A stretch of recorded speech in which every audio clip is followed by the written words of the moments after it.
Fala galera do canal, eu sou o Vitor Ato, seja bem-vindo ao canal Trilha Sênior. No vídeo de hoje a gente vai continuar um tema bem bacana sobre Nest, que é o uso de interceptors, quando usar, como aplicar, o que é exatamente interceptors. E o bem bacana de interceptors é que uma vez que você entende bem como é que ele funciona no Nest, você consegue transladar esse conceito de interceptors para o uso de outros frameworks também bem famosos. O Spring é o caso clássico de uso de AOP. Interceptors acaba implementando uma série de coisas que envolvem esse paradigma chamado programação orientada a aspecto, tá? Você pode acabar se esbarrando em outros frameworks e outros runtimes também que acabam utilizando o mesmo conceito. Uma das coisas que você precisa sair daqui é entendendo o porquê que você está querendo usar interceptors e para que serve e quando usar, tá? Então eu vou pedir que você imagine o seguinte cenário. Imagine o seguinte, você está fazendo uma operação no controller que ela normalmente vai ser repetida entre todos os controllers, como por exemplo, colocar um log comum, algo do tipo, e você quer executar uma operação que é, por exemplo, publicar uma mensagem na fila, imagine esse cenário. Para todos os métodos correspondentes que você quer fazer essa operação, que é comum, por exemplo, você quer, obviamente, não duplicar código, porque é uma regra relativamente bem usual, bem comum, que vai estar entre vários módulos distintos. Então, toda vida que você bater numa chamada ali no request seu, pode ser via fila, pode ser via HTTP padrão de RPC, etc. Você quer logar uma informação, publicar uma mensagem na fila ou algo do tipo. E quando, ao fim do fluxo da execução do método, você quer também executar uma chamada que é comum, que é, por exemplo, executar uma operação de log ou coisa do gênero. Entendeu, né? Então, interceptors serve exatamente para esses casos usuais de regra, onde você quer executar uma chamada inicialmente, no fluxo inicial ali, antes de bater o request no seu controller, só que quando a chamada terminar a lógica de execução dela, você quer também garantir que uma operação vai ser executada depois, entendeu? A gente vai precisar usar RX para isso, uma coisa bem legal. E toda vida que você tiver um cenário parecido com esse, você vai acabar usando e optando por interceptors. Então, bora lá codar que tem bastante coisa. Como a gente viu na introdução, o que a gente vai fazer vai ser executar uma lógica antes do seu controller ser acionado e uma lógica depois, e o ideal é que essa lógica seja passível de ser reusada em outros controllers e outras chamadas e tal. A gente não quer ficar duplicando esse código ad infinito em vários controllers distintos e vários métodos distintos, né? Então, ó, como a gente pode ver a documentação,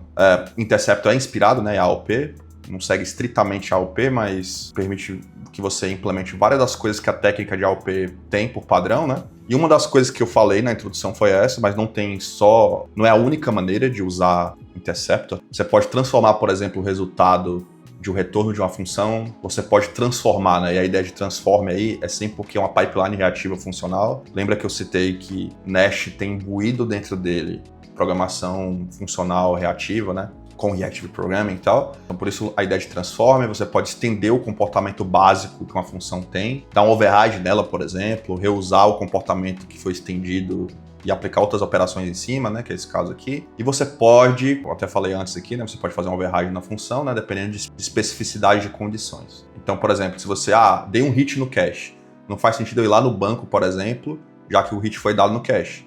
E é isso que a gente vai fazer hoje nesse exemplo, que vai ser bem legal, porque a gente vai cobrir basicamente todos os princípios de técnicas aqui que a AOP permite, né, do qual o Interceptor foi inspirado. Então, é bem maneiro isso, porque lá no Spring você vai ter coisas bem parecidas, e se você quiser aprender Spring, parte do que você está aprendendo aqui você vai poder transladar para esse framework lá do mundo JVM e tal. E aí tem vários exemplos aqui, né? Esse exemplo mais básico, ó, você vai executar, antes você está executando algo antes do seu controller ser acionado, e depois que seu controller é acionado, tudo é a partir desse handler aqui, tá? Então esse handler é a chave. Então uma vez que esse handler executa, ele gera uma pipeline, e ele espera seu método terminar de ser executado e aí aplica uma operação reativa, né? Que nesse caso aqui é o TAP. O TAP ele só está basicamente acionando um evento. Basicamente o TAP faz isso. Então aqui nesse caso, ó, ele conseguiu pegar o tempo que esse método, né? O método que vai ser acionado no controller, quanto tempo ele levou exatamente, ó, em milissegundos. É bem maneiro, né? E aí tem outras coisas, tá? Tipo, aqui a gente vai fazer tudo isso que tá aqui na doc, a gente vai fazer hoje, de certa maneira. E aí, um exemplo que é bem legal aqui, ó,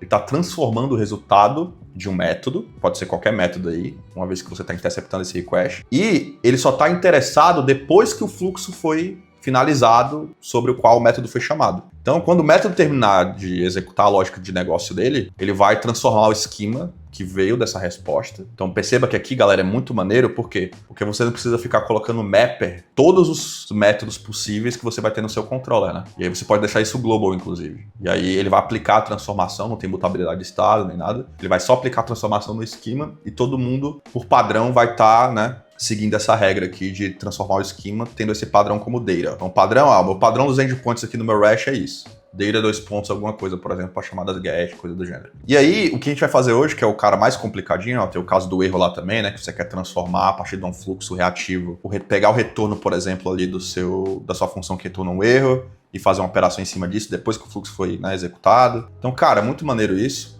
E o que a gente vai fazer hoje é isso daqui, só que de um jeito mais robusto. E vai ficar num ponto só de você quisesse, por exemplo, se você quisesse colocar um redis, porque obviamente, né, tipo, vocês viram aqui que tem um @injectable aí, né, o decorator, você pode simplesmente só ter o constructor normal, injetar o redis ali e beleza, e vai funcionar o cache, sabe? Então a gente vai fazer em memory hoje, mas já vai ficar no ponto ali já de você conseguir colocar ele injetado. Então essa lógica aqui, esse exemplo aqui tá muito besta, né, muito cru, a gente vai trabalhar num exemplo mais robusto, tá? Então, pessoal, indo para a implementação, né, a gente vai, como cache é algo que você quer reutilizar em módulos distintos, tá? A ideia é que a gente crie um cache interceptor aqui. Aliás, né, eu vou criar o folder aqui, ó, folder de cache. E aí, uma vez que eu criei o folder de cache, eu vou criar um interceptor, tá? Então, de interceptor, TS. Então, vou colocar um cache interceptor aqui, e a gente precisa implementar a interface interceptor, né, para ser um interceptor, e o Nest entender como interceptor e tal. Já coloco o intercept aqui para mim e tal, obrigação, né, já que eu tô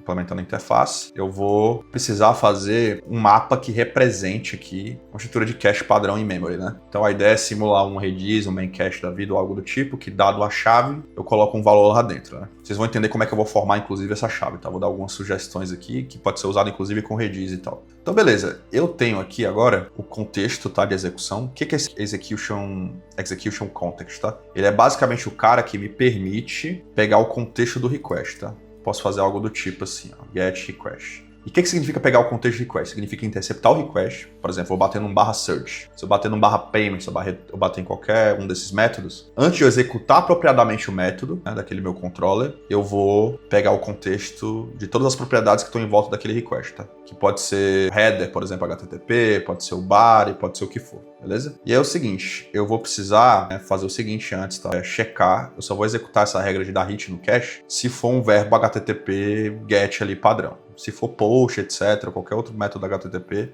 qualquer outro verbo eu vou ignorar. Essa vai ser a nossa regra. Method, tá? Então eu vou... Se for diferente de get, eu não vou executar nada que tenha a ver dentro aqui do meu interceptor. Eu vou deixar o fluxo da regra de negócio prosseguir. E aí o que eu vou fazer, tá? Eu vou usar o next ali agora e vou dar um handler. Até aqui tudo bem, né? Request, peguei o contexto do meu request, não executei ainda o método do meu controller. Isso é um passo antes do interceptor. Se eu colocasse um pipe, certo? E construísse operadores reativos em cima desse pipe, o que isso significa? Significa que quando eu bater no meu /payments, por exemplo, ou no search, no /search, coisa do gênero, o que vai acontecer? Depois que o método terminar a execução dele, eu vou executar uma operação posterior. Se eu colocasse operadores reativos aqui, que não vai ser o caso. Eu vou só prosseguir com o método, né? Vou deixar, beleza. Ó. Se for diferente de get, pode seguir. Não importa mais para mim a lógica que vai ser executada. Eu não vou executar nenhuma lógica depois, entendeu? Essa é a ideia. Espero que tenha ficado claro aí, tá? Qualquer coisa, pinga nos comentários, beleza? Então é o seguinte, o que eu vou fazer, tá?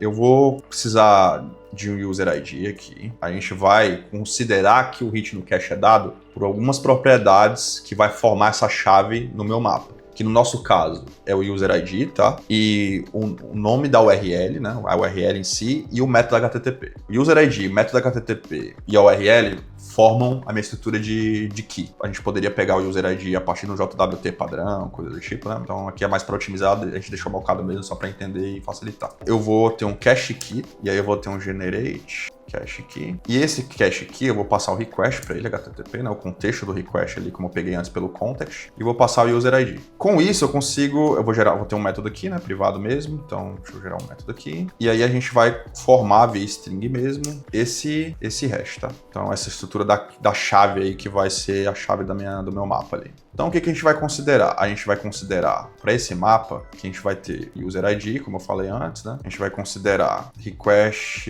method, tudo isso daqui forma a chave, tá? E a gente vai considerar request URL. Então isso daqui forma a minha chave da minha estrutura de cache ali e tal. E aí eu preciso saber agora se já tem algo armazenado no meu cache. Se já tiver, eu dei hit. Então não preciso prosseguir com a minha regra de negócio do meu controller, beleza?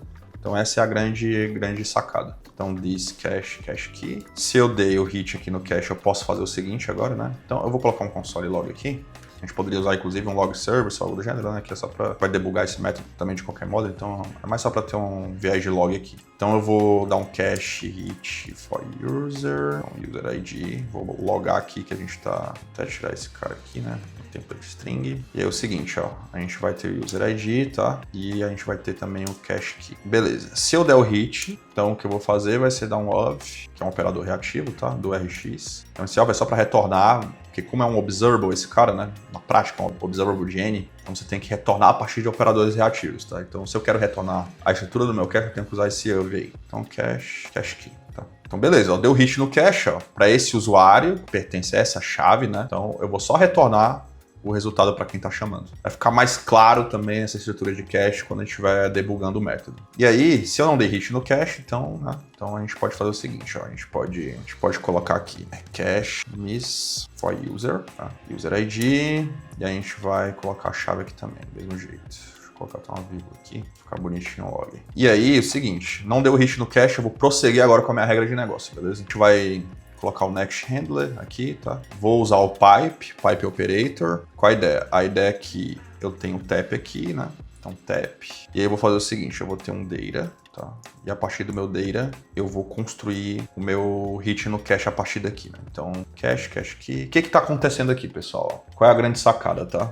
A sacada é que uma vez que o método terminou de ser executado, não deu hit no cache antes, então eu preciso agora armazenar esse dado no meu mapa. Se fosse no Redis, eram 7 no Redis, tá? É a mesma coisa. A ideia do interceptor é justamente essa. O que a gente vai fazer agora? A gente precisa debugar esse método, né? Para ficar mais claro o entendimento. Então vamos fazer o seguinte, ó. Eu vou pegar um método aqui qualquer. Eu vou escolher para esse caso aqui. Lembra que a gente usou o use pipes, né? No vídeo sobre pipes. Então a gente vai usar o use interceptors, tá? Nesse método aqui, ó. E aqui, galera, eu vou construir meu cache. Que agora eu vou interceptar o request. Se eu vou interceptar o request, eu posso usar o cache interceptor, tá? Ele vai construir a injeção para mim, tranquilo. Vem do meu pacote de common. Se eu bater no meu find all, o que vai acontecer? A gente vai debugar agora. Então pra gente ver o debug, eu vou colocar um breakpoint aqui. Vou colocar um breakpoint antes de testar o hit no cache. Depois aqui também, se for miss, né? Então, deixa eu ver tanto o hit acontecendo como o cache miss também acontecendo pro user ali. Vou colocar um breakpoint aqui também, porque lembra, se a regra do interceptor é correta, seguindo aquelas premissas de AOP, né, de programação orientada a aspecto, a técnica lá de programação e tal, o que vai acontecer, tá? Esse cara aqui tem que ser executado primeiro. E só quando o handler for chamado, é que com o pipe, é que o fluxo vai ser direcionado para esperar o método terminar a execução e aí voltar e fazer a operação. Tá? Então essa é a ideia. Então botei um breakpoint aqui, botei um breakpoint ali. Bora ver aqui, né? Já tá no modo debug.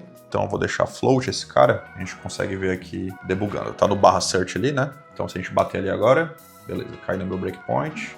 Se a gente debugar aqui o request, aliás, o context, certo? Como result ali, a gente tem, né, o context type HTTP, tá? Come message, server response, todo o contexto HTTP padrão ali. Se a gente conseguir, o que vai acontecer? O que vocês acham que vai acontecer? A primeira vez que esse método está sendo executado, faz sentido dar hit no cache? Não faz, né? Porque não tem nada, o cache só foi setado a partir do interceptor. Como ele é a primeira vez que ele está rodando aqui, ele ainda não deu cache, tá? Então, ele vai exatamente para cá, tá? Ele vai dar um miss, tá?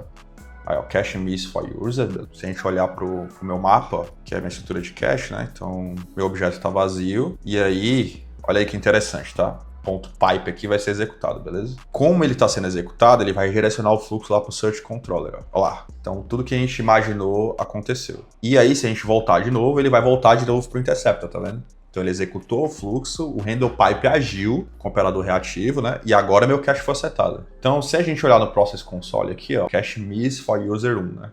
Que é o user que está mocado, beleza? Então, ó, these actions return all search. Se a gente executar de novo, o cache agora vai existir, porque meu cache agora foi setado, né? Agora vai dar hit no cache. A gente seguir com o fluxo lá, ó, cache hit for user 1, tá vendo? Ele já retornou direto e, obviamente, nem passou por esse fluxo aqui, né? Porque não caiu nesse breakpoint aqui. Eu já dei hit, não tem por que eu executar a lógica de novo. Pode ser confuso, tá?